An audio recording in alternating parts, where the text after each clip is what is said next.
A week of blockbuster earnings reports from big tech culminated with Amazon crushing forecasts of just how much money it'd rake in from a pandemic-fueled spike in online shopping and a growing reliance on internet-hosted services. The market reaction to the record results has been mixed as some investors took profits while others made bets that revenues will continue to rise. But overall, the numbers on Wall Street reflect the optimism surrounding the prospects of the US economy. Paolo Montecillo reports. Amazon, the world's largest retailer, is in its prime. Shares reached record highs this week after it reported a surge in sales, fueled by a strong U.S. economic recovery. We're already back to the pre-COVID levels. We've got an economy that is different in its construct than it was before, but it's a very, very healthy economy based on very, very solid balance sheets. It caps a blowout earnings week for America's tech giants. Amazon's profits surged 224%, while Microsoft reported a 160% jump.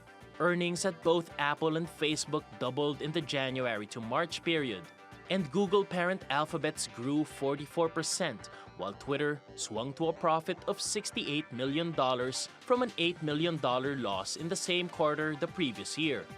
These companies have benefited from the pandemic, which led to higher demand for their gadgets and services. Now, they're also cashing in on stimulus measures that have boosted customers' purchasing power. And in a boon to big tech, U.S. government support for households is expected to continue. We've still got a lot of people who are out of work. We want to get them back to work as quickly as possible, and that's really one of the things we're trying to achieve with our policy.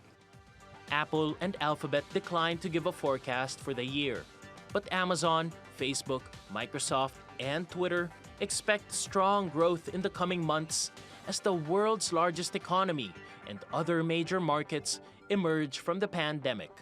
Paolo Montecillo, TRT World. Daniel Ives is a tech industry analyst and managing director of Wedbush Securities in New York. He gave us his take on Amazon's earnings and where stock prices might go in the coming months.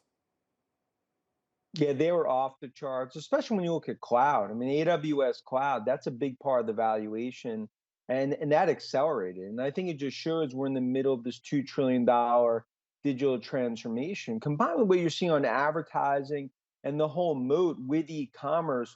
You know, the stronger getting stronger, clearly, in this pandemic, led by Amazon.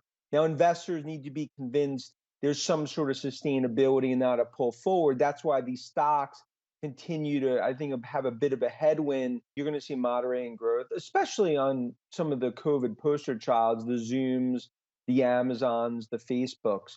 But I do believe there's just a massive digital transformation across consumer and enterprise, and that's playing out here.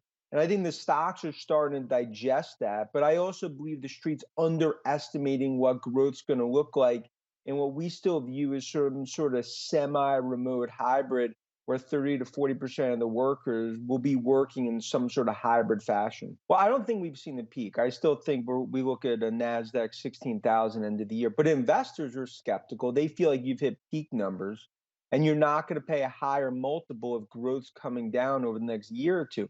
That's what they need to prove themselves out. That's why Apple, strongest cycle that we've seen from them in terms of super cycle, stock basically was flat, traded off. And we've seen the same from Microsoft and others. But I view it as more of a digestion period.